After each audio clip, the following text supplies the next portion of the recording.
bir erhelelik başlamadan önce ayallı oğlumuzun da oylanmalılardı var. Cavan oğlunun da oylanmalılardı var. Eğer bizim ayallığımız avval içeride ödününe din edilyen mi olsa, aydanı bolayan mı olsa, senin birlik barcak sen. Teotarsa aydanın bolmasın. Diyenin bolmasın. Sen şu an başka birlik var yani. Sen ödünün der o. Sen başın adamını kavutturdun. Adamını kavutturdun. Şayet neyinde sen aytyanın bolmasın kayından. Atada kayınsan sen aytyanın bolmasın. Bazının sen aytyanın bolmasın.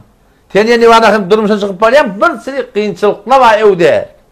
Eğer içeride var akım sen aytyanın bir yerle olsa, aydan olsa bir yerle olsa, şayet eline aydanın vermesin de, aytyan olsa vermesin de, verecek diyeseledi. Ya öyde eğer kahar olup da bir konu ökülende de, yine sen palancanı ip durulun olsa, o tağda sen ökülesen, sen tağda ökülemendine bırakılmalı, tağda ol ademin de gevni örtü var, onunla var akım ne mevliyan mı? Sen hoşamaylık etmek gerek. Hıtmet tağazatı, her murattan hıtmet tağazatı gerek. Eğer içeride sen neyin etiyen olsa, şah utakmasan, kaynasan sen diyenini etmesin, etcek kolaya utaktan gevreli olmak var, denalara, oğlan saklamaklık var. Ken kıyınçılıkla var evde.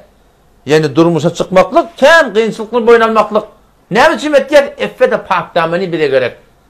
Ayalı da gerek, erkeğe de gerek. Atıl ayalı alınıyor, şunun için alınıyor. Şun effete pak damenimiz bir saklayacak olup ayalınıyor. O denan da effete pak dameni saklayacak olup eğer var ya. O şu ağrıda hemen şu kıyınçılıkla radyo oluyordun, şun hemmetin elbette. Allah radyo olsun nibetsek, din nibetsek, diyanat nibetsek, şun hemmet ibadet olacak, hemmet ne ama soğap olacak bu da. Biz bir maksat ben yaşap yatır şu dünyada şeyden, bir de alıp gidecekler, bir de ölecek, kabına satacaklar, ebedi zendegi ve o da Müslüman şiddet kadın o da ya, o şu taydan malakın, şun hemmet bir de ibadet, beşerti ki Allah radyo olsun nibetsek. Peygamber Kuda Samyan'ı bir yurttur. Ya Resulullah deyiptir, adamlar öz dinanat bilen düşük düş bolanda şoň soğağı bam deyiptir. Peygamberimiz soraptır ya. Ya Resulullah deyiptir, adamlar öz dinanat bilen düşük düş bolsa şoň soğağı bam deyiptir. Peygamberimiz subhanallah deyiptir. Subhanallah diýerleri kelime-i teəccüb. Subhanallah, bir adam zina edenne günahı yok deyiptir. Peygamber şoň günahı bolsa onda soğağı var deyiptir. Şu da attırıp bir de hemmet ibadet sıla, soğap sıla.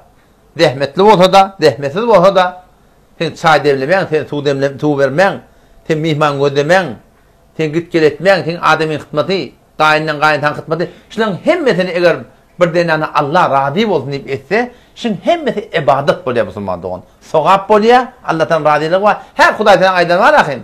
Memnun peygamberime ola olsa arası yaşayış verecek deyiptir değil mi? Şu şeriata göre bolmaklık sıla Allah Teala'nın vaadeti var sıdatlara inşallah şu taydan ihlas edelim inşallah Teala.